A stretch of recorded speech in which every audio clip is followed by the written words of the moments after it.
Good morning, everybody. Hope you're doing well. Thank you so much for being here. I do appreciate you being here today. Good morning, Eric. How are you, my friend? I'm doing well. I had to make sure my YouTube was muted, so I was muted for a second. No worries whatsoever. But doing So, well. well, good. I'm glad to hear it. We got Carson City today, and I know a lot of people are going to be really interested in this. So let's look and see what we've got. I do have to check one thing real quick, just because the way this gets set up, there's stuff I have to turn on. So give me just a moment and let me get into this.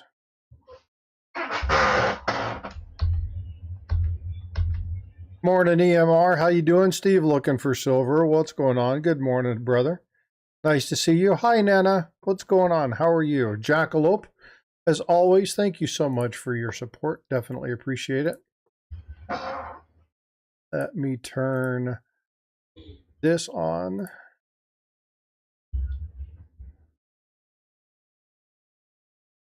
And let me turn off this ding ding thing. Okay, bye-bye leaderboard. All right. I have this live reactions. That little freaking thumb up button thing drives me nuts. So I always have to make sure I go turn that thing off. It's a little bit better than it used to be with the moderators, but it's still hard for the moderators to manage that. So we'll shut that off. Good morning, Sean. How you doing? Good to see you. Luther, what's up as always? Aloha, Miss Hawaii. How are you? Hope you're doing well. Thank you so much for being in here. David Carlisle, thank you so much for coming in. Yogsnav, as always. All right. Well, we're going to kind of dig into a little bit of story time. Now, last week we talked about Charlotte and Dahlonega, or Dahlonega, depending upon how you want to say it. Today we're going to be talking Carson City. And I've asked a couple people, should I just go over some facts, or should I do something a little bit different and do kind of what people like about the channel, which is more story time. So I'm going to tell you this in the form of a story. We'll take about 30 minutes. We'll talk about this.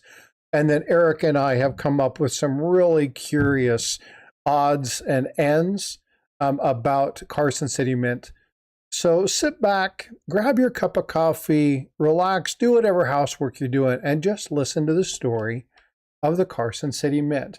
Now, I'm going to use my normal voice, but I'm going to take the third-party view of an Old West miner, somebody who's actually been there. So I'm going to be speaking in that language. So when I say I know what I'm talking about in that reference, we'll see if people like this or not. All right. Well, howdy, partner. Pull up a crate and listen close. I'm going to tell you a tale about the Carson City Mint. See, now this is when the heartbeat of the West was a little bit different, and you could hear the pocketbook someone had in their hand. The year 1870. And life out here was wild and rough and rugged and dusty. And up here in Nevada, the mountain of silver, you might know it as the Comstock lode. And that stuff was spitting out fortunes left and right.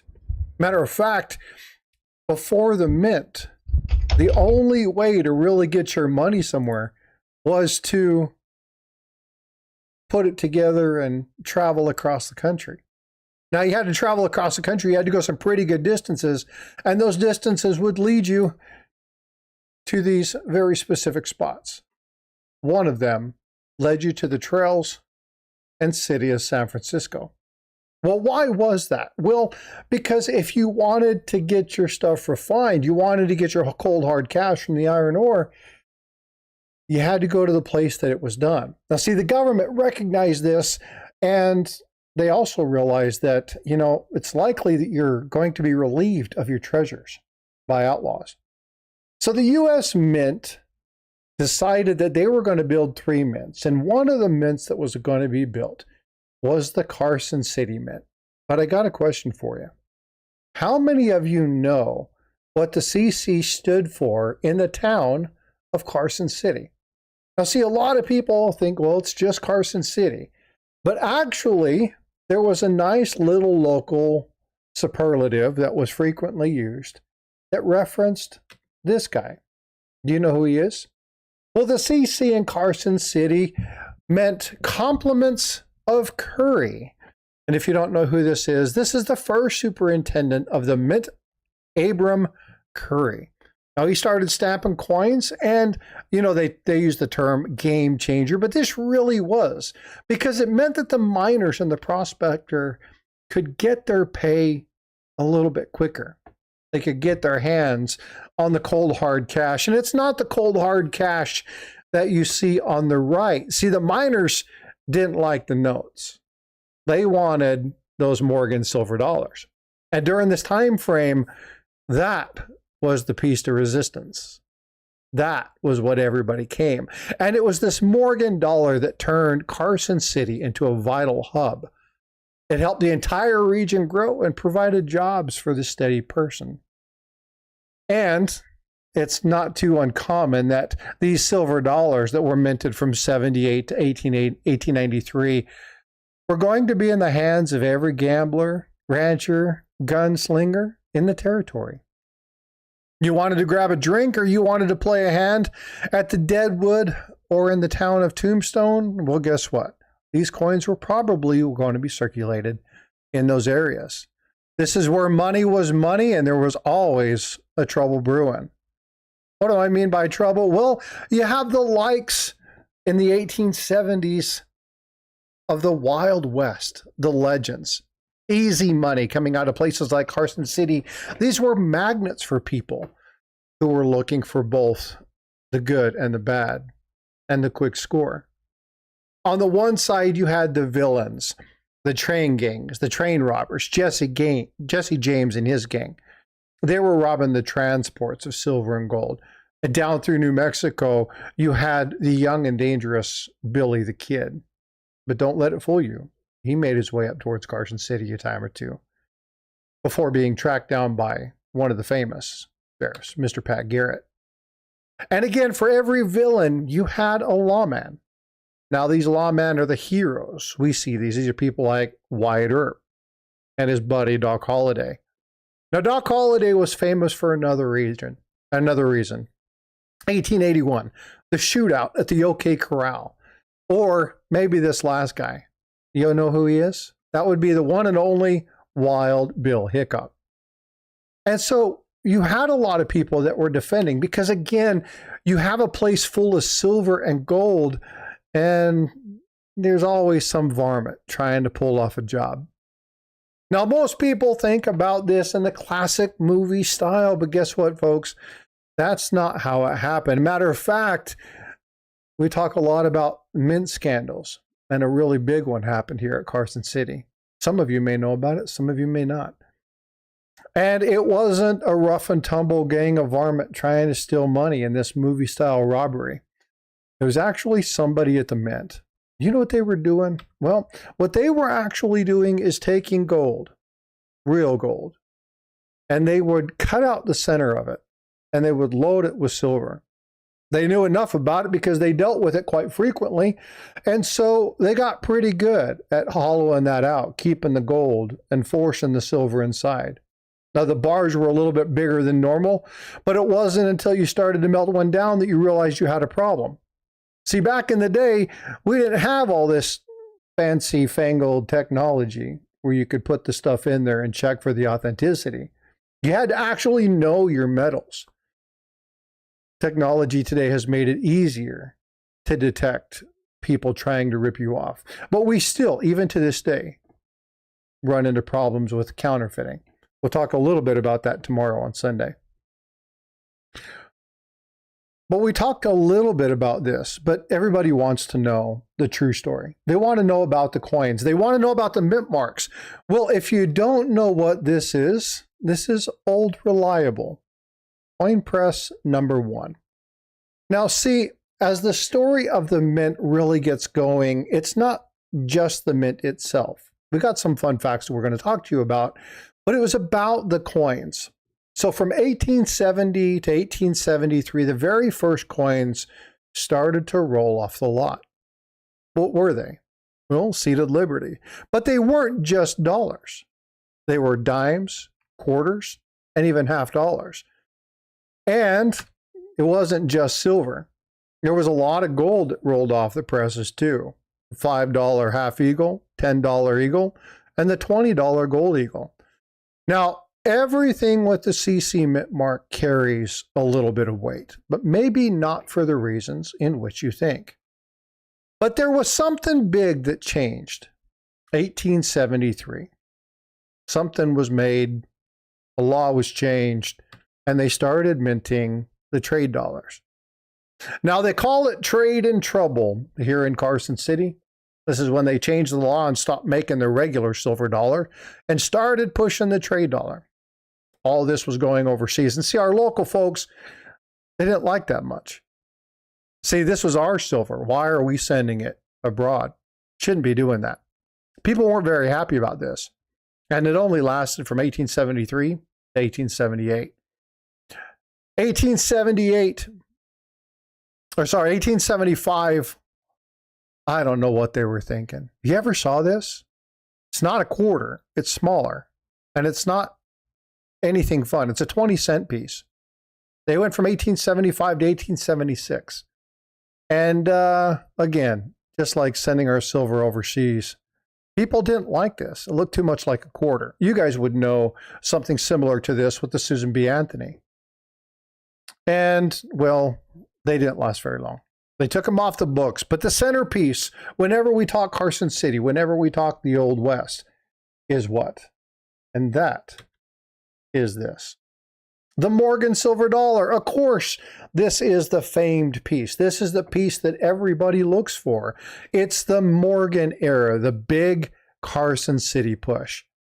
This is when Carson City became a real thing, a powerhouse in the West. But there were some things that happened during this time frame that would cause a lot of issues with the coins from Carson City. One of them in particular, this Pittman Act. You ever heard about it? If not, there's a video you might want to go check out on Frosty's channel. Or you can look at some information about the Big Melt. Now, this happened a couple of different times, but it really reduced the amount of mint marks, the coins, the silver itself that hailed from this amazing time. But I bet you all didn't know. I'm going to poll chat real quick. Were there any years that Carson City didn't mint coins? The answer is yeah. In fact, 1886 to 1889, and we weren't talking about alcohol, they called it the dry years. And this is when the floor fell out of the Comstock load, about 1885.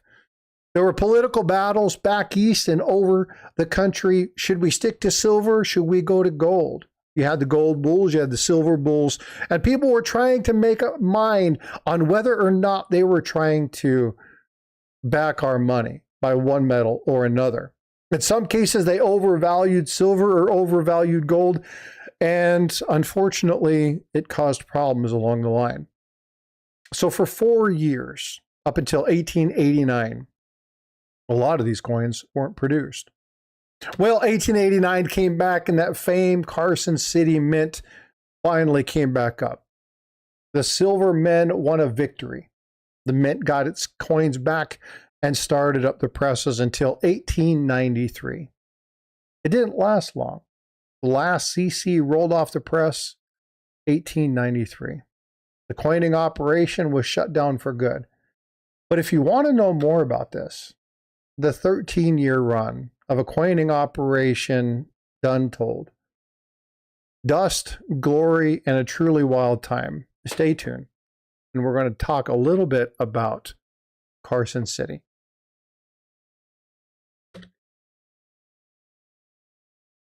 All right, folks. So again, story time over.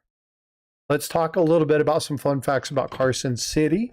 And Eric, I know that you have one in particular that you were wanting to talk about, and it pertains to the building itself. So I've got the little picture. Let me pull this back up. I'm going to pull up the very first picture here. And let's chat about this. Oh, why did my screen sharing stop? That was weird.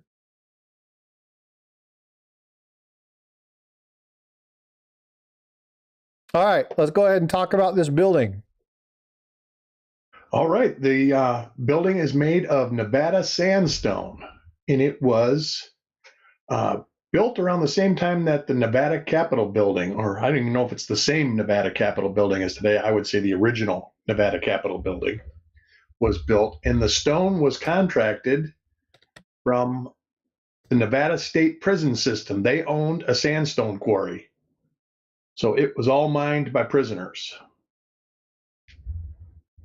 That's a weird fact. I don't know if you want me to go through a bunch of other facts. Yeah, before I do that, though, I want to say thanks to Check Stacker for the 5 gifted memberships. Winston Double, Walter Boudreau, Humble Stacker, Vega Stacker, Deneen. Thank you all for your support. Thank you, Check, for doing that. I greatly appreciate your bud. Yeah, let's just keep on plugging with some of these. I think it'll be fun to kind of just talk in general. If you guys have things in chat that you want to talk about, or you know some fun facts, then please feel free to do so. Because again, today we're just talking about the general things of this. So here's a trivia question: how many vaults were in the mint? How many vaults? How many vaults? 5. On the first floor, there was 5. But there was 13 total. Ooh, 13 in an old building is not conducive to a lucky number. Yeah. And so Tig just subscribed. Thank you so much for subscribing. 5 on the first floor, 8 on the second floor. I think there were 5. I forgot that there were vaults upstairs. There was basically a vault in like the ass areas, and they would be small vaults at this point. Yeah. In a lot of them. There was 5 big walk-in vaults on the main floor. Basically, there was one in there where the foundry was, assay office, stuff like that. And a matter of fact, as you go through the museum now, vault number 3 still has access to vault number 3, and it's in the men's bathroom. Of all things, it's attached to the inside wall of the bathroom. Yeah. So, if they didn't call the area Comstock, New Virginia, I'm not sure. I'm not tracking that. The only thing I know about Virginia is press number 1, which is the famous press. Was the original press was manufactured by a company called Morgan and Orr. There was two other presses contracted after the first press was installed, and they were made by the Morgan Company, which obviously Morgan and it's the same company, it just changed names. But the first press, the outside frame of the press cracked, and it was sent to Philadelphia to be repaired. And the company that repaired it was so proud of their work that they rebadged the brass badge that's in the center of press number 1. And it was done by Virginia Truckee and Railroad Company. So that's how they know that that's the original press number 1. And that press made it all over the mints and was in, it worked forever. In 1893, it was sent to Philadelphia. And it was sent with press number 2, even though press number 2, there's no proof that it was ever used. It was just assumed to be scrapped in Philadelphia. Press number 3 was never moved. It was scrapped right in Carson City. Press number 1 went to Philadelphia, and then when they upgraded to electricity, it was upgraded from steam to electricity, and it struck coins, silver coins, in Philadelphia to 1945. Then it was shipped back to San Francisco in 1945. And it struck coins in the San Francisco Mint till 1955 when they quit striking business strike coins for the first time in San Francisco. And there was a U.S. Mint history buff that worked at the San Francisco Mint that called the people that owned the building that the Carson City Mint was in, because it had been disbanded as an assay office in 1933, and said, "We've got your original press." And of course, everybody's like, "Well, how do you know it's the original press?" And it was that plate, the Virginia Truckee Railroad Company plate. And they says, "We'll sell it to you for the scrap value, which is like $252. And it took the Carson City Mint folks 2 years to come up with the money to buy the press, and they did. And it sat basically in the museum until 1960, when the US government asked if they could use the press. And it was then shipped to the Denver Mint to help with the coin shortage and transfer from silver to clad in the early 60s. And it struck 1.1 million Denver coins. There's no information on the coins it struck in San Francisco and in Philadelphia, but then it struck 56.6 million coins in Carson City. And it's still striking coins today. As a matter of fact, there was actually legislation to have it strike the 2021 Carson City coins for the US Mint that actually passed, but they decided to strike them in Philadelphia anyways. And see, that's something where, people say, well, Philadelphia coins are always struck in Philadelphia. Not always. No, well, we know through history now. Yeah. It's just coming out through freedom of information that San Francisco struck Philadelphia coins, West Point struck Philadelphia coins. All the mints have basically struck Philadelphia coins. It's just a coin without a mint mark on it. It would be very easy to do. Yep, indeed. And every mint, you wouldn't know where the coins came from in 65, 66, 67. That's right. And they came from all three mints, because San Francisco started striking business strikes again in 65. And was it West Point that at one point filled a load to do some stuff? In the early 80s or late 70s, early 80s, there is documentation to say that there's no supporting like how many were struck, but circulating coins were struck all the way into the early 80s at San Francisco and West Point.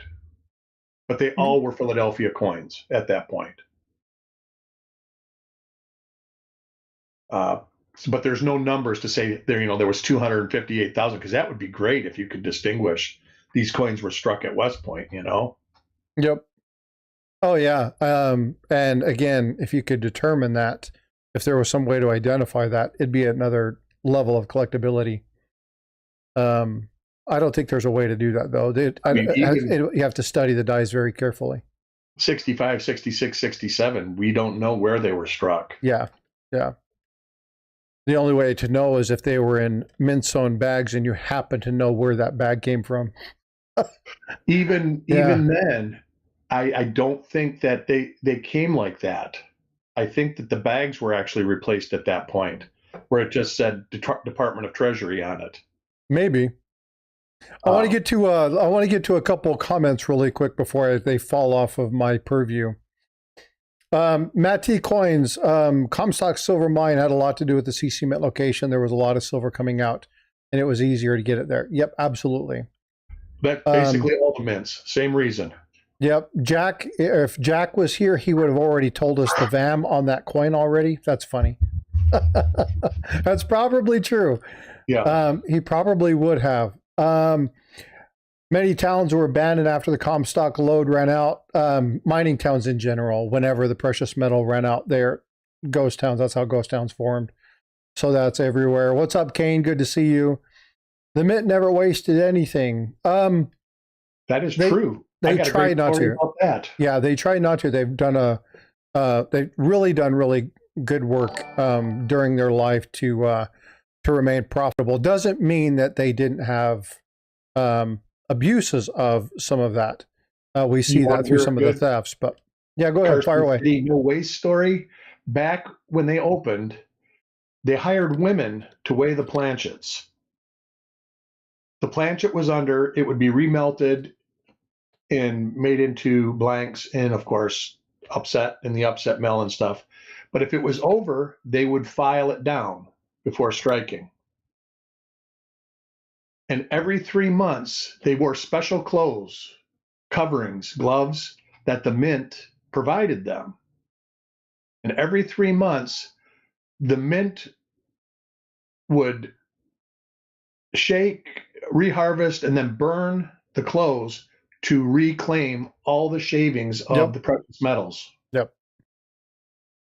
So you're not wrong. That's a very good point, Luther. Well, and not only that, but and I'll see if I can find that. There was something that talked about the potential recoverings of some of those, and it's a significant amount of gold, a significant amount of silver. Chimney sweeps in the forge, and would recover gold from the carbon that they would get out of the chimneys. Well, remember the story that I talked about where you had the person that was taking the gold pieces out of the mint. Some of the old ventilation ducting and stuff like that was utilized. They would frequently have hatches, right? They would clean them out and try to get the tailings and stuff back up. Because again, as you're sanding stuff down, or you're running it through the machine, there's going to be particles that get sucked up, and it gets sucked up into that ventilation. Well, that was where he was hiding a lot of these little pieces of gold that he was taking out of that electroplating area. And so the mints had these for quite some time. That was a practice that was gone for quite some time. But yeah, fun stuff. How did San Francisco Granite Lady Mint compare to the CC in size and production, since they were geographically both in the West? It would probably depend on what San Francisco Mint, because I think there's been a few of them, hasn't there? Yeah, but you'd have to tell me the year, right? That's what it would depend on the year. Yeah, if it's pre-49, because when we talked about Charlotte and Dahlonega, they actually produced a lot of California gold, right? So people were transporting it home because they didn't necessarily want to get it refined in San Francisco. So even though you had the 49er rush and even stuff coming from Alaska, or well, yeah, maybe Alaska early in that 70s time frame, all that stuff was getting passed to some of those other mints. Well, actually, it wouldn't have been in the 70s. It wouldn't have been. It'd have been Philadelphia. Yeah, I believe that at the end of Dahlonega and Charlotte, over 50% of what they were processing was coming from the West. Yeah, and so I'm sure the numbers were fairly high. You could go back and look at some of the mintages. But again, you'd have to know the year, right? I think that Carson City was minting way more coinage during that time frame, silver coinage, than San Francisco was. But I wouldn't have the numbers. I mean, I can pull it up and see if we can find out what some of the exact numbers were. But Carson City was a pretty popular mint. One of the reasons that, and we talked about this very briefly in the story, was the Pittman Act, right? The Pittman Act was actually one of those things that caused the melting of a majority of Carson City's silver. Obviously, not all of it. The GSA hoard was able to identify some. There were other hoards that were found throughout Nevada that yielded some Carson City items. I can't remember. There was a saloon. There was a hoard from a saloon. They found a bunch of stuff out in a storage shed, then under the floors. God, I can't remember what town that was. You'd think I'd know this with all the hoarding stuff that I've done. I can't remember. But there's been a lot of things with, the identification of, coins they thought were totally destroyed. And then all of a sudden you find, one of these major hoards, and all of a sudden now you have there was something about 13,000 coins being found in the vaults of Carson City when they closed the assay office. Yeah, and maybe that's part of the hoard that I'm actually thinking of. Maybe it was actually there. One of the questions earlier was, why was there so many vaults? There were so many sections. You had different coinage that was being done. You had Gold was stored separately of the silver. You had the people that were in the assay office that were testing the stuff, so they had whatever they were testing. So you had multiple areas, multiple rooms, secure environments. Yeah, small vaults, I'm sure. Well, yeah, but again, I mean, you think about, I don't know if any of you have gone to like the Library of Congress, but you go in, they give you an area, then you go to a room and you sit down and you do your stuff, and then you return it back to the librarian. Same thing's going to be happening with the precious metals, right? Or if any of you have been military and have done anything with kind of looking over documents about your program or your training, you have certain areas that those things have to stay in. You're going to want to make sure you're protecting your silver and gold, right? You're going to want to monitor it. Security was tracking things. And so you had to have a place to store that so that when you come back the next day, the thing that you were working on was there readily available to you. So they had, safes and different vaults and stuff, different levels depending upon where you were at. And obviously for the major metals, you're going to have your bigger, robust, Yeah, the 5 on the first floor were big vaults. They were actually rooms. I got an answer to your San Francisco to Carson City. Oh, fire away. San Francisco was 100,000 square feet. Carson City was 11,000 square feet. San Francisco is considered a major production hub, where Carson City was a regional production hub. And usually San Francisco made 5 to 15 times more coins than Carson City did in the years that they made coins. Right. So that's all I could find, and it's from Google. So I wanted to get the answer fast. So that is from, let me find out.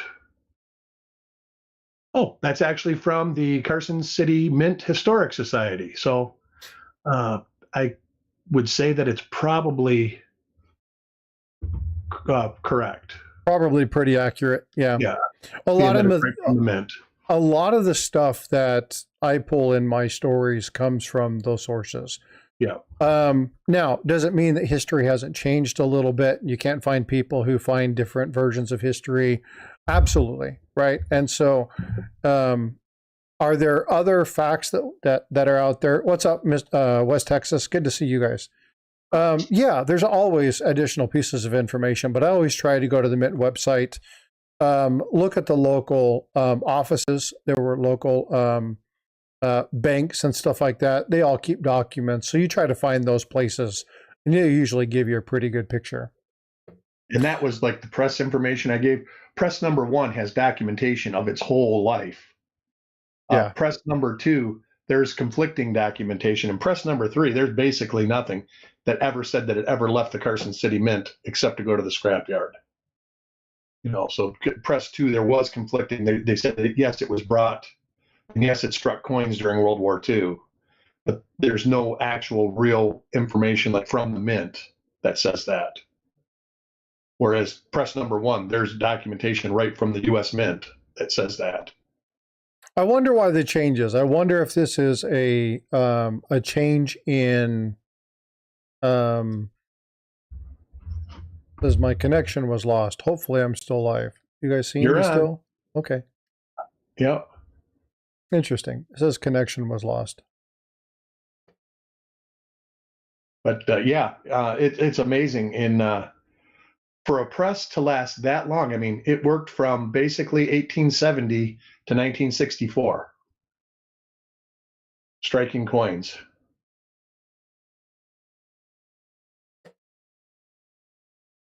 All right. Well, I'm going to throw 5 memberships out there.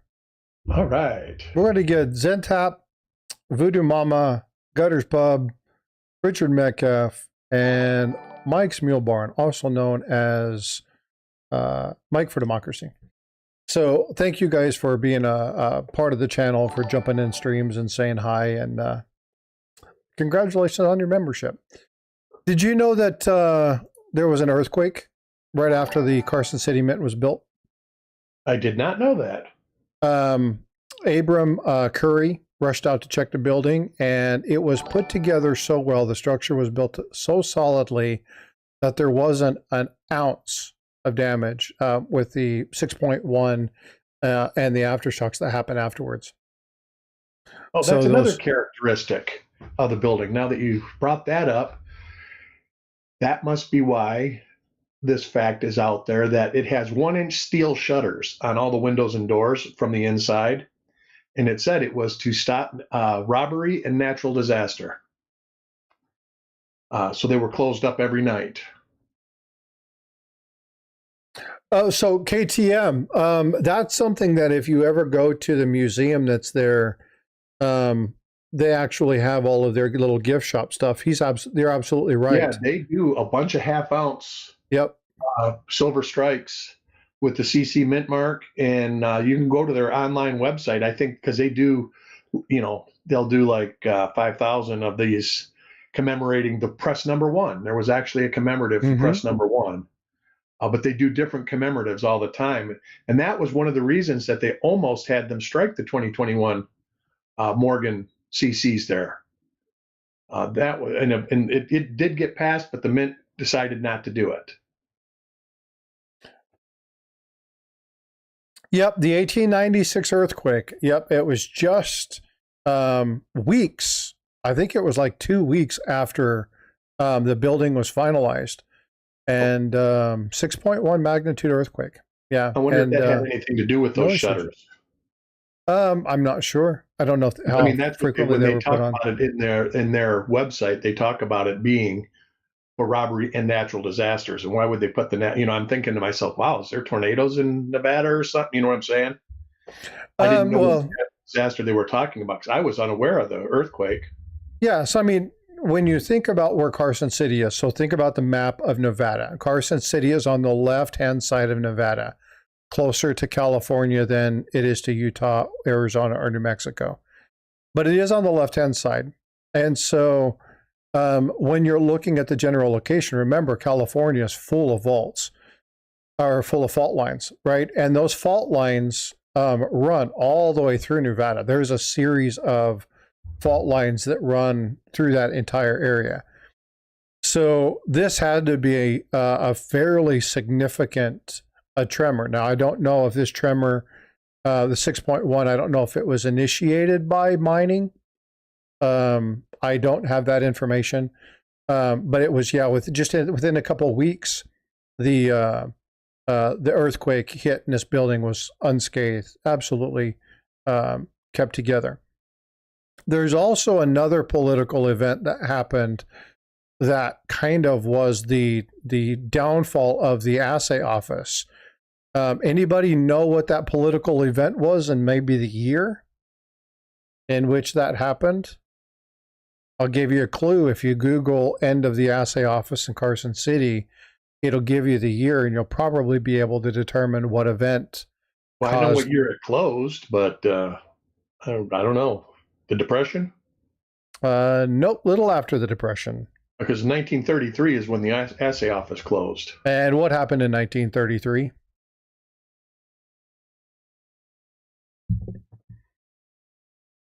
The top of my head, I can't think. Wow. Executive Order 6109. Oh, yeah.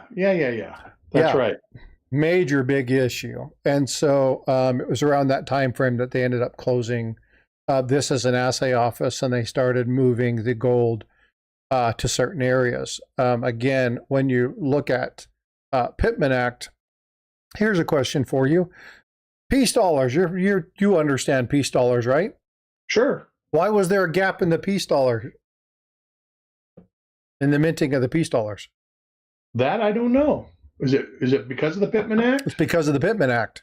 Yeah. The Pittman Act had a lot of effects during this time frame, and I remember a fact, and I'm probably going to misquote this. I actually did a little shorter video on this. But if you took all of the coins and you set them side by side of the coins that were melted, it would wrap around the earth something like 4 times. Yeah, you had that in another stream. You actually had the exact number. Exact number, tell you exactly how many were. Yeah. And so the sheer volume of silver that was melted during the Pittman Act is one reason. Not just peace dollars are collectible, but the Morgan silver dollars, especially from Carson City. It's one of the primary reasons for that. because there were entire mintages from Carson City that were believed to have been wiped out. Now, some of those oh yeah, Morgan's as well. It wasn't just peace dollars. And to be honest with you, there were a lot of other coins that were melted down in that time frame too. Some of the seeded, there were some trade dollars, there were a bunch of different items that were being melted and that were being sent overseas in support of the rebuilding efforts after World War One. And so a lot of that went back over to Europe and tried to help stabilize their economy. And when they had done that, they'd ran out. They needed to produce more to meet the Pittman Act. And so again, Pittman Act started round two. They started minting more peace dollars. And again, that's why you have the peace dollars. And again, it's all tied to Pittman Act. So Pittman Act is one of the major reasons that the Carson City Mint carries such a premium. So if you don't know about the Pittman Act, or you want to learn more about it, that's definitely something that pairs well with Carson City. Not just Carson City, also Philadelphia, but especially Carson City. It was a really interesting story. 1 ounce of gold can plate 1 square acre of land if done correctly. There's a misnomer regarding how much gold you could, like 7 gold coins could redo the entire Brooklyn Bridge or something. The terms are different too. You've got gold plating, and like in jewelry, gold filled has a lot more gold in it than gold plated does. Yeah, and so doing some research on that one, people were like, you could do it with, redo the Bay Bridge or whatever with 7 coins. You actually can't. It's only the upper portion of the bridge that you could do. If you were to do the entire one, it would take something like 1.2 tons of gold, thinly spread out to cover the entire bridge. But it's just the surface when they do that. So there's a lot of those wives' tales things. But yeah, if you did that, it's a fairly large area, Luther. It's a really interesting thing.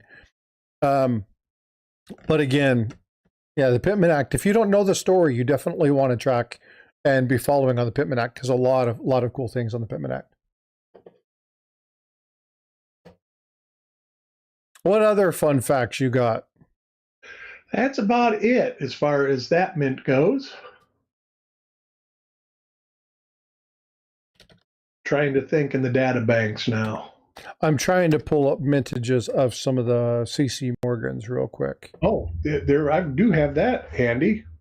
They made 13,862,000 Morgans from 1878 to 1893. I have that written down on my notes.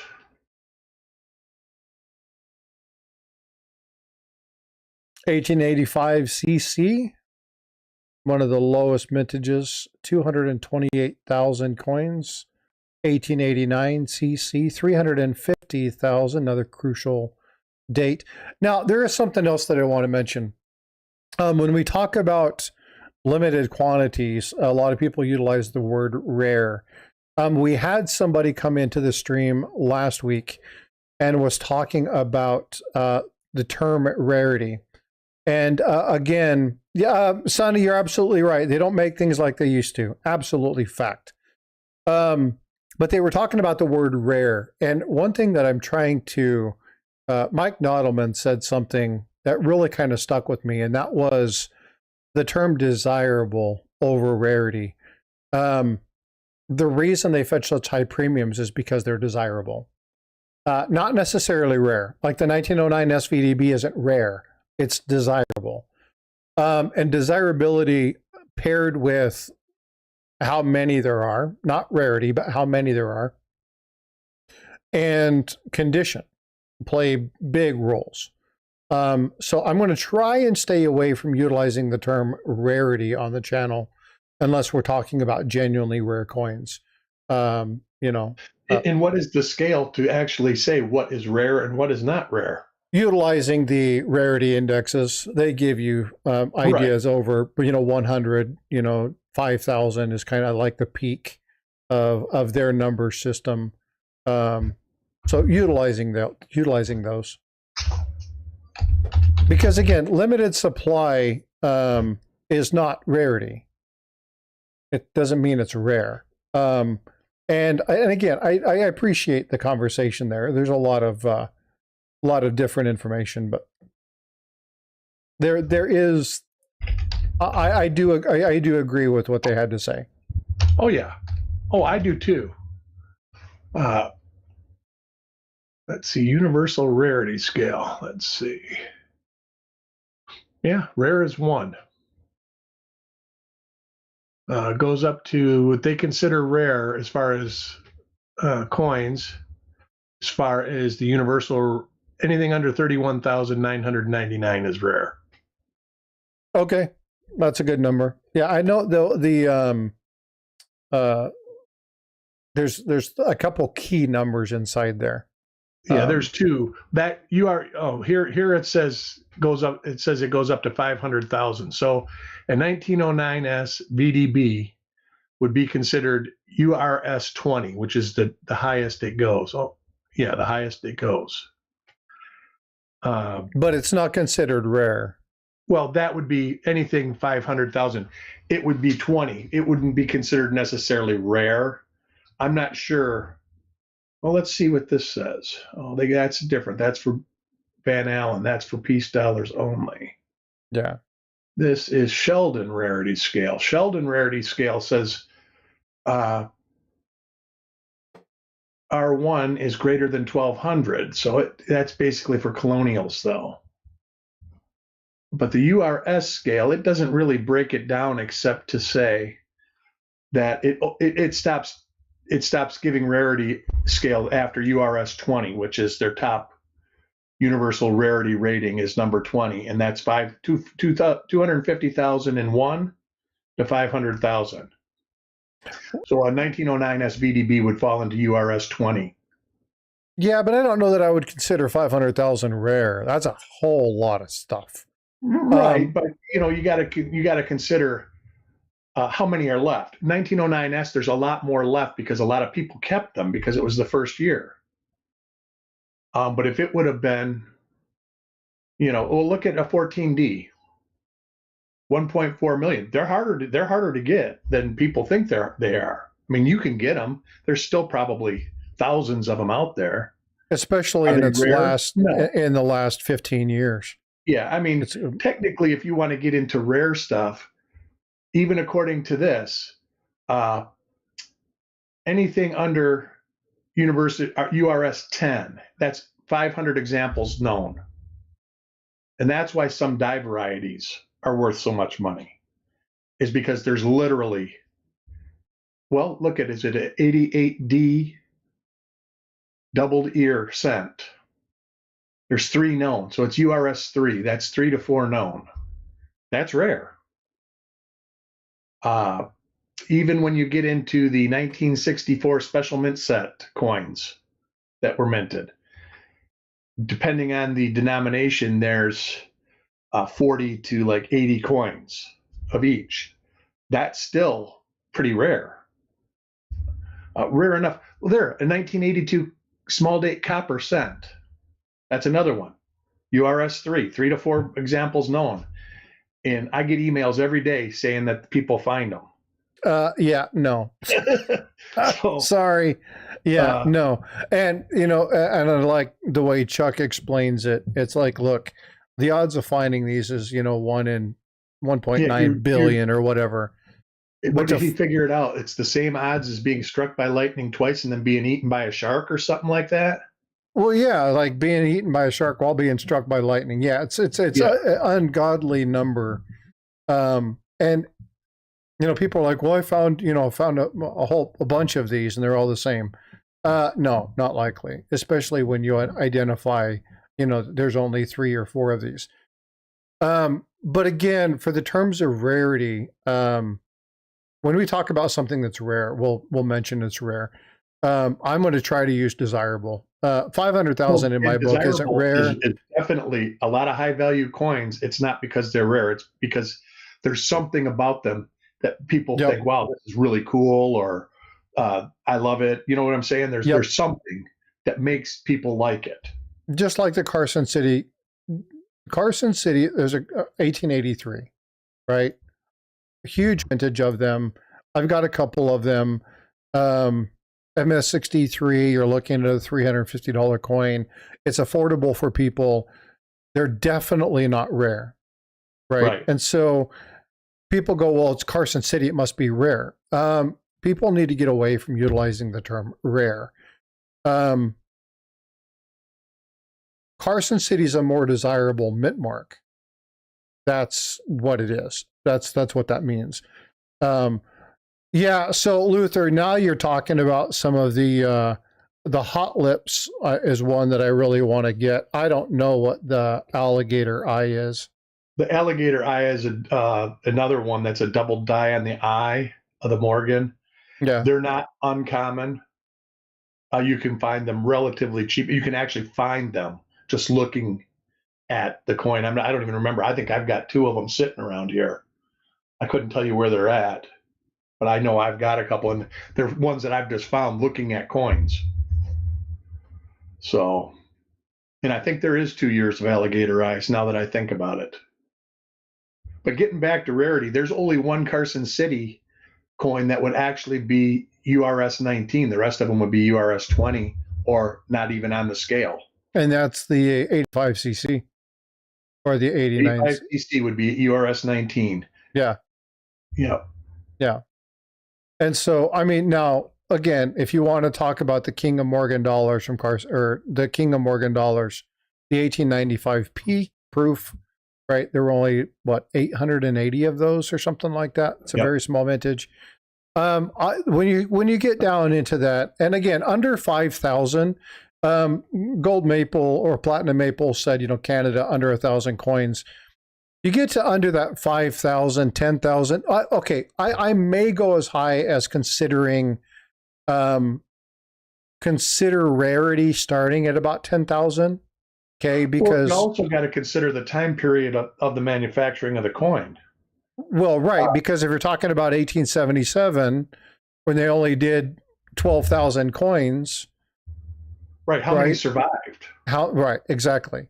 So that's when a lot of this scaling, like the URS scales, a lot of that they're assuming stuff. I mean, well, there's a lot of assumption in this hobby. Right. Well, I'm just saying they're assuming like the 88D doubled ear that I was talking about. Right now, there's 3 to 4 known. Some guy could open a roll of 88D coins up and find 15 of them, and then have a whole bag of them sitting there, and all of a sudden there's 5,000 of them. Are they rare anymore? Probably not, because there's really more than there is interest in the coin. Right. That gets back to desirability on top of rarity. Right now, it's desirable because it's a unicorn. So, well, yeah, and you're going to see things in this hobby can change from year to year. What is it? The 1903? Oh, there were people that were paying thousands and thousands of dollars for it, and then all of a sudden, they find a bunch of them, whole vault full. Well, and it wasn't. Oh, I got my little echo back. Hold on. Yeah. There we go, and it should go away. It's whenever bad. I change this one thing, it always echoes. I gotta close something real fast. So that's another thing to consider. That desirability can change, rarity can change. It's static. Well, yeah, and again, as you were saying, those coins were going for close to $10,000, $12,000, $15,000, and all of a sudden now they're a couple hundred. Maybe 1,000, and so. Well, look at the 83p double die reverse. Not only is it cool and people want it just because it's cool, but the coins in general are deteriorating and rotting away. So it's becoming rarer by the day. Which one is that one? The 83p double die reverse. I mean, it's bare eye visible. You can see it's real strong. Okay. It's on a zinc planchet, and they're rotting away. So anything that's out in the wild it's pretty much every day you're losing examples of it, I'm sure. Even the stuff that's in the slabs, stuff in the slabs is deteriorating. Yeah. Uh, that's one of the reasons that the grading companies, as far as like Lincoln Cents go, as far as copper goes, period, they want you to reslab them every 10 years, reholder them. Yeah. And so, SE, you're talking about the rare coins. Rare condition is something totally different, right? And we talk about the condition. That's another thing. Yeah. That is something I always reference the 1926 S, right? Right. It's one of those coins that if you pull an MS66 of that and an SVDB, that 26S is way more money. And so conditional rarity is a thing. But my whole point with this is that a lot of people, and again, they I wish I could remember universally. Yeah, and that's not correct. We and there are people that came in chat, and I can't remember his name. You have to excuse me, but when they came in, they were trying to reiterate that. It's like, you're absolutely right. Understand what rare means, and again, for myself, anything under 10,000, I would consider more towards that rarity scale. But much more than that, I mean, especially, good grief, these people, 20,000, 25,000, 60,000, 100,000, 500,000, those aren't rare. I don't care if they fall on the rarity schedule. Well, they're not rare. Scale. It doesn't mean they're rare. It's giving you for a scale to compare it in rarity to the grade above it. You know what I'm saying? It's steps. It's like a step ladder. Yeah, but it's still, I just don't understand why. Because again, when you're looking at the things from Carson City, number one, because again, we are talking Carson City, right? That's the whole premise of today's discussion. There are going to be certain coins from there that mass majority of those coins have been destroyed by the Pittman Act. Correct. Mass melting. So are they rare? Well, some of them, maybe. There are definitely ones that are more desirable. There's definitely ones that are lower denomination that carry heavier weights. It's not just Morgans, right? They melted silver. So a lot of those halves, those 20-cent pieces, all that stuff got thrown into that mix. It was primarily dollars, but it wasn't the only thing.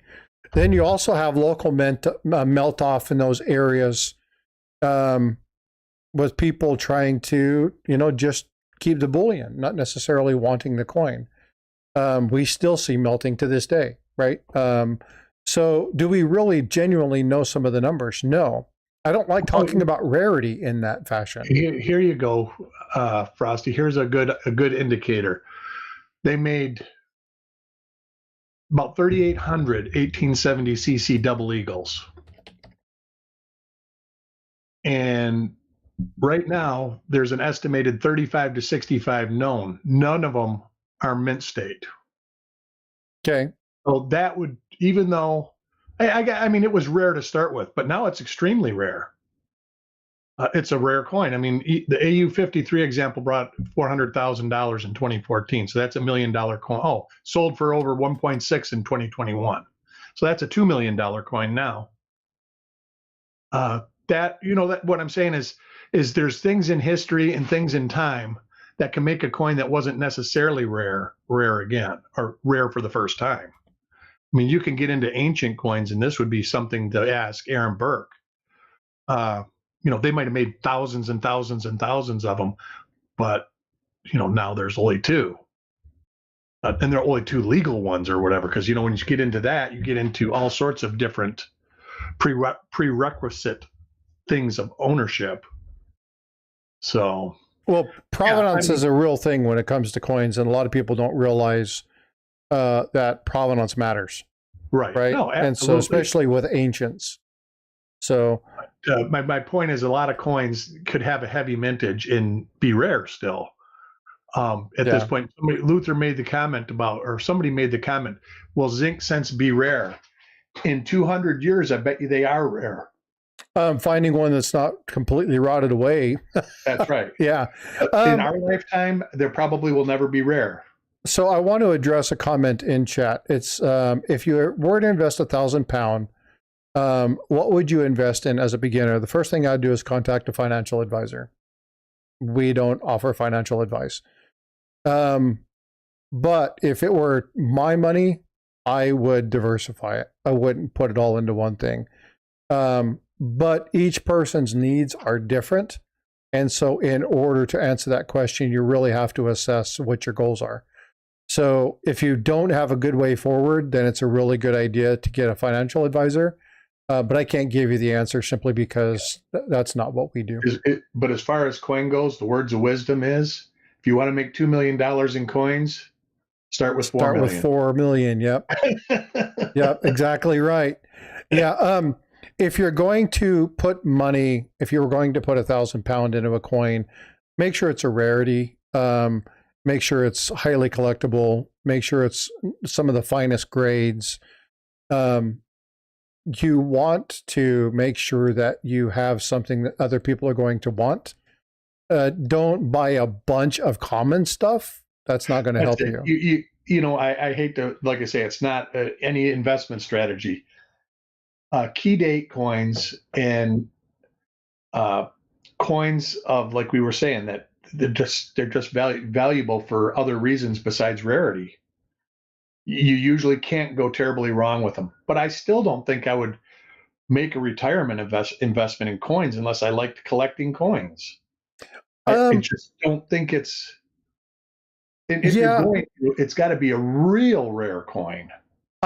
So my wife asked me one time, she's like, I know you love coins. You like silver, gold. You like learning. You like talking about this. But what is it about the coins why do you collect them? And it's like, well, probably the same reason a lot of other collectors, and I'm not talking hardcore stackers. There are some of you that are, it's all about weight. It's nothing else. There's no deviation. It's stacked at weight, sometimes in partnership, but not always in partnership with prepping. But one thing that I want people to understand about what I do is if I'm going to be spending money on something, I want to be spending money on something that's going to maintain or retain some value. Yep. A lot of people collect cars. Cool. You may or may not get your money back. Cars are going down in value right now, classic cars, because there's not enough buyers out there. Artwork, stamps. That's happened to coins in the past. Yeah. And so when you're talking about any kind of collectability as an investment, it's not the smartest move.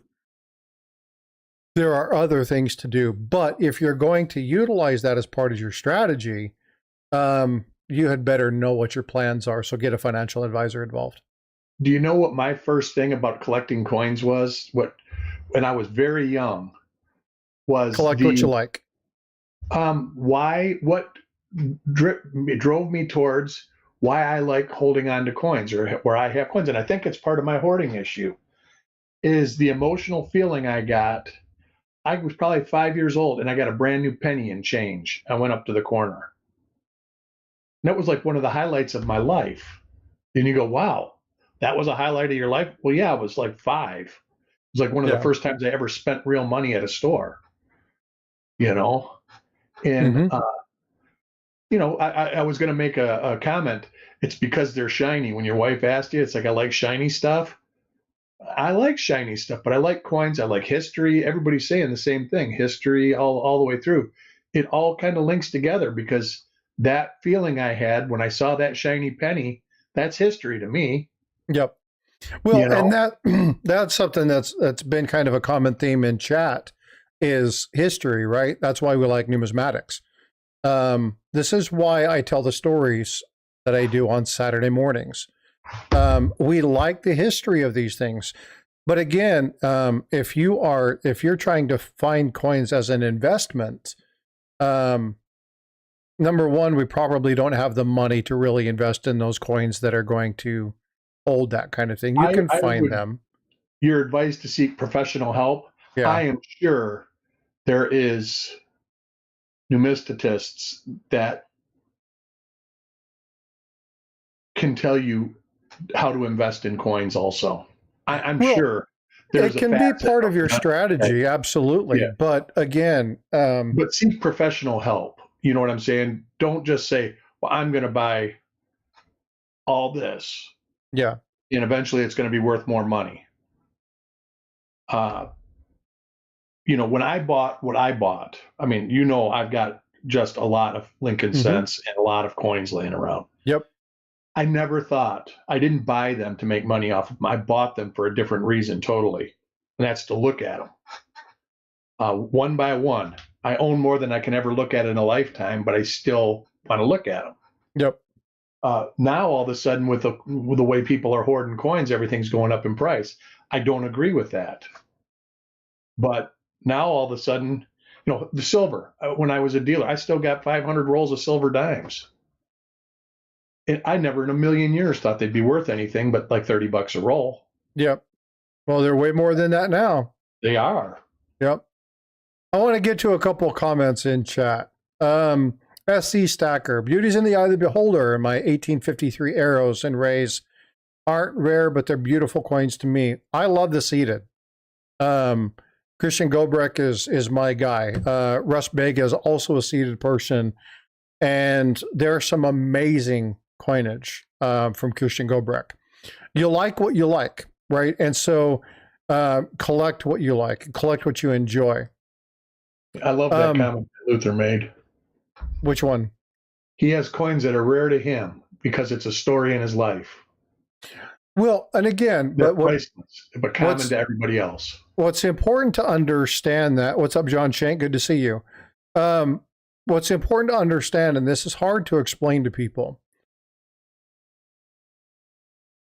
I'm going to just say this real. You might not like this. Just because it means something to you doesn't mean it's valuable. No, that's what he just put in his comment. The end of his comment is it's common, it's priceless to him, but common to the next guy. Right. And so Luther gets that. Luther understands that. Most of you all get that. Most of you know that. But a lot of people don't realize, well, my grandfather said this was a really valuable piece. It might have been to them. That's right. It might have been to them. It might have some connotation. And again, provenance on the history, like this piece behind me. There are a number of these pieces out there, but there's only one of those. And that was because it was given to me by the artist himself. That's right. Right. And so people are like, well, yeah, but how do you know that? Well, there's something written on the back of it. And I have a letter that's sitting up above it that says, it's, hey, this guy worked with me. He's a good guy. And, now that's provenance. Now, if you have good provenance, then yes, that can, not always, but can add to the desirability. But again, is this rare? No.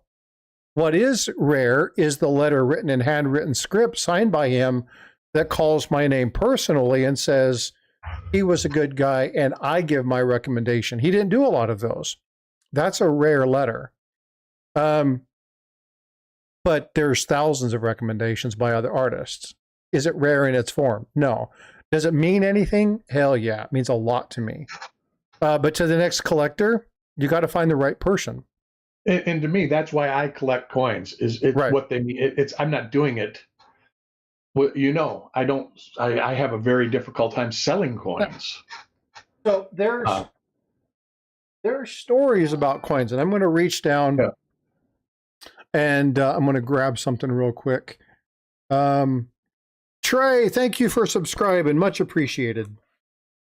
I am going to, and folks, by the way, and I pinned this in here, 75% of the people who come in and watch the channel never subscribe. If you kind of like what the conversation is, subscribe, turn the notification on, come in. If you don't like what you're hearing, then you can go find, another thing to watch that time frame. But if you want to be notified of when stuff like this comes up, make sure you're subscribing. That's the big one. So Trey, thank you so much for subscribing. I'm going to pull out a coin. And there's somebody in here who's going to get frustrated by me showing this coin. Because again, it has history. So sorry, John. Not like I'm going to call him out. But I have this coin here. And John knows it. And he's already flipping me off properly. There's a story behind this particular coin. We were in an auction. It was brought up. I won the auction. Caused some frustration with a number of people. Sold it back to the person that we bought it from. And then I ended up buying it back later on. It is a cool coin. It's got lots of doubling. The entire face is double. It's a really nice. It's a really nice piece. Great Overton. I think the Overton's 109. But that coin will always hold a very interesting story about the generation of my channel. What happened early on, the relationships that happened from that. And those things, now, does that make that coin any more valuable? No. But there may be people in chat, and again, who know the entire story. And it's that story that sets that precedent. And the one thing that I like about Carson City is that you guys know I like to storytell. I do this stuff all the time. And I like doing train robberies, the Old West, some of the things that happened, the thefts from the Mint. There's so many cool stories from Carson City. The gunslingers, the OK Corral, the stuff that's there. How many people have ever picked up? I'm going to grab one real quick. Pick up a coin and wonder if it was in the OK Corral or one of the in Tombstone or something like that. Yeah. Yeah, absolutely. It's like history. You could be holding history and not even know it. It's like the Riel that I have off the Etosha. Who held that coin? Fact. Yeah. And that's the wonder and amazement that's coin collecting. That's what I like about coin collecting. This coin right here, it's really got really pretty blue colored toning. It was because it was in a book that had built in it.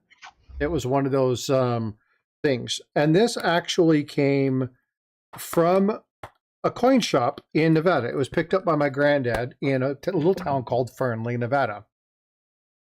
And that Morgan dollar isn't particularly, it's nice. It's probably MS64. It's got some really good toning on it. But every time I look at that, I remind myself of my granddad and why I got into the hobby and some of the stuff that he taught me, some of the lessons that he learned. I don't know any of you that if you were to get that coin would go, oh, this reminded Frosty of his granddad. Because what matters to what story I like, the story that implies or invokes an emotion may not evoke an emotion with you. And Eric, you and I have talked a number of times about different coins and what you did as a collector and having your own shop. Mm-hmm. And when I say 2011 silver price and what happened, you get that cringy feeling because that's when you were like, I'm done. I've got to get out. No, I got the cringy feeling before that. Yeah. Well, but you understand what I mean, right? Yeah. So, yep. Oh, yeah. But this is where these conversations are fun. It was what put me, I already wanted to stop doing it. It was just like, it was what pushed me over the edge and like, do I want to risk my money? Because unlike a lot of coin places, it was my money. I wasn't using somebody else's money. And did I want to risk it? And it was like, no, I don't think I want to risk it. And I wasn't doing what I liked. It wasn't fun for me. It was work. And I do coins and what I do in coins because I love it and it's a passion for me. Yep. When I was buying and selling coins, it wasn't passionate at all. It was work. So I have stories from different people in YouTube because of some of the interviews that I do, some of the conversations that I do, that if you tell me about a 1906 Indian head cent, I think of Salivate Metal. Why would a 1906 kind of be the coin that reminded me of Salivate. Salivate's done so many things. He's a stacker. Why would this particular coin? Because I've heard his story. I've listened to his story. I've learned about, why he got into collecting and why this piece and his grandfather, why this piece meant so much. And why does that piece stick with me? Well, my daughter was born in 2006. It's her 100-year coin. The coin that got Salivate into collecting with his grandfather was the coin, one of the first coins I was looking at, because when my daughter was born, I wanted her 100-year coin. And a lot of our stories overlap, right? And it's those conversations. It's having story time like this and having the discussion afterwards that allows people to share those conversations. Looking in here, like, SES, Frank and Jesse James, great stories, right? But to think about holding a peace dollar from 1924 and think about the Dalton gang. You think about some of the biggest train robberies, the Gentlemen Bandits, 1924, the story that I did on that one, where only one time were they really abusive. Now, if they had somebody unruly, they would get a little bit violent. But for the most part, it was, yes, sir, yes, ma'am. Ma'am, may I relieve you of her jewelry? And they were always called the Gentlemen Bandits, right? You think of Gentlemen Bandits or the Sticky Bandit from Home Alone or something. Right. These names stick, right? Because they're fun stories. So anytime I look at a 1924 peace dollar, it reminds me of that event. It helps tie me to the history. And not only as a younger or as an older generation, and I say older generation because who in chat right now is under 45 years old? Some of us, maybe a couple, but for the most part, most of us are 45 or older. Why is that? Well, because we're kind of stable in our life and we have money to do this, because we go through a gap in this hobby where we lose people. And it's usually college to Luther's 36. Okay, perfect. We lose people in that time frame because they're having families and career and stuff like that. Luther, I started when I was 6. Did you step away from it for a few years when you had your kid and got married? And this is kind of a common practice for people. Yep. Start of your career, all that I did. Yep. Well, as soon as my daughter was born, I collected a bunch of stuff, but had to quit because I was working about getting things done and doing all sorts of other stuff. Vote for Pedro. I live 50 miles away where some caves Jesse James and the gang used as a base. They're sealed off now. I'm going to bust in one day with my metal detector. Oh, metal detector. Another fun fact. In, who you call an old timer? What's up, Mike? How you doing, bud? In Nevada, metal detecting, you can only surface detect, from what I understand. The law is you can't actually dig. So if you ever metal detecting in and around Las Vegas in that area, Binion, Horde, or something like that, be aware of your common laws. Some places you can't actually dig. It's only surface finds. EMR says I'm 60, collected heavy until I was about 13, picked it up around the 40s. But that's pattern. That's pattern. It wasn't until a couple years ago I picked it back up. Things kind of settled down. I settled into my career. My kids got older, and some of my money became my money again. Yeah, my spark was my one son wanted a Whitman folder, and I got him a Whitman folder and a bunch of pennies from the bank, and boom, I was addicted again. Can I have a Whitman? Yeah. I still have the folder. He was like, I'm over it. And I was like, well, I'm going to keep this. It's a memory for me. And that's one of my treasured memories as far as coins go, is a not filled memorial sent Whitman folder. I got a few of them over here. That he did, So. Yeah, and it's fun. And, but again, that's why we do this. We do this for the stories. We do this for the fun. I like conversation. I like learning about people's histories. And again, folks, I'm gonna implore you, 75% of the people who watch my channel don't subscribe. Consider it. Okay. We like to talk about these things, but what I also like to do is, like, vote for Pedro. I live 50 miles from this. Well, hey, send me some information about stuff that maybe only folks in your area know. Right? Let's talk about these things. Maybe I can do a thing on Jesse James and find maybe some of the silver that they got from maybe one of their busts when they busted the gang. Kind of like the dollars that you can get from the for DB Cooper, right? Those are some collectible bills. You ever seen one of those? I love that DB Cooper stuff. That is one of the best conspiracies ever. Well, they think they finally broke the case. Yeah. But for me, it'll always remain the unsolved case. Yeah. Yep. Let's see. What do we got going on? My grandma sat me down in the bank vault of the bank she managed, and I filed folders. Oh, yeah. Well, that was back when you could work as a kid and not get in trouble. Can't do that nowadays. SE's 56. Walter's like, I'm not old, but I'm getting there. Nah, it's all fun. But again, we talk about the differences in our stories and where we come from. And I think this is one thing that I really like about doing the channel.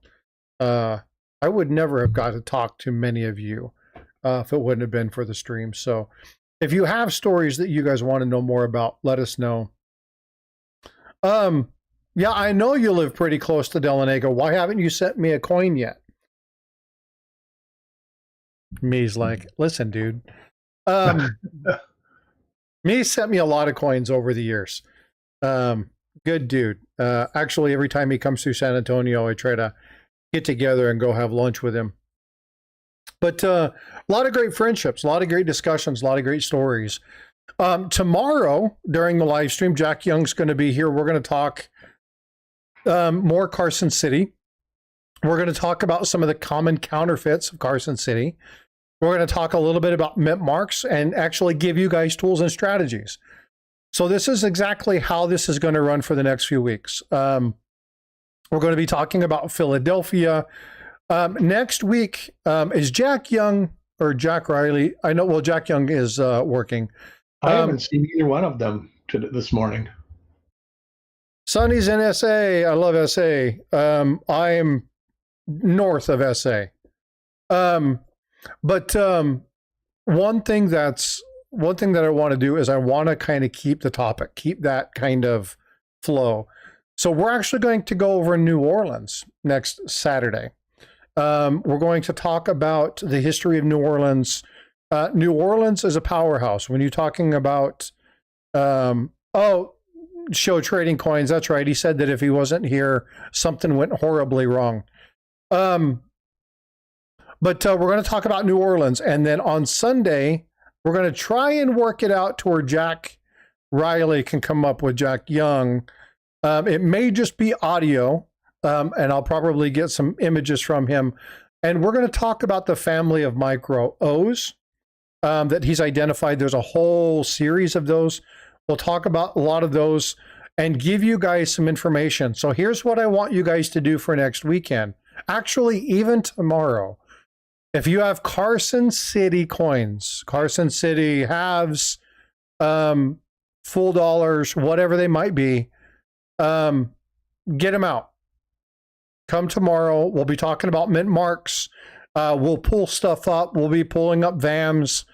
We'll pull all that stuff up. We're going to be doing all sorts of that. Hopefully, you guys can have some information that helps you identify what some of these things are. So that's going to be tomorrow. We're also going to do this on the next Sunday, where he talks specifically about the micro O.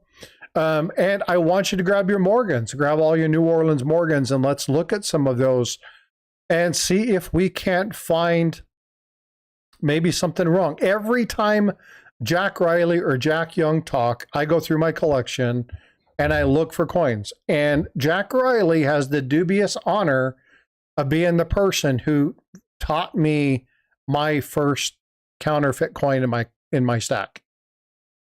And I had no idea, absolutely no idea. And so get that stuff, have that stuff available. We got a couple good weeks coming ahead. And so stay tuned, make sure you're sharing this stuff out. And again, if you're watching and you haven't subscribed, consider subscribing, hit that notification bell, share it out. And again, I don't ask you guys, yeah, we get ads. Sorry about that, but I'm not going to ask you to support the channel by super chats or anything like that. You want to do something like that, gift a membership, right? Include other people in the community. But I don't ask you guys for anything. I just ask that you subscribe and share it out. Okay, let's grow the channel that way. Eric, what do you guys have going on this weekend? What are you guys pushing? I have one reveal this weekend of 46S, and I think I'm going to do it this evening around 4 or 5 o'clock. And that's all I got going on.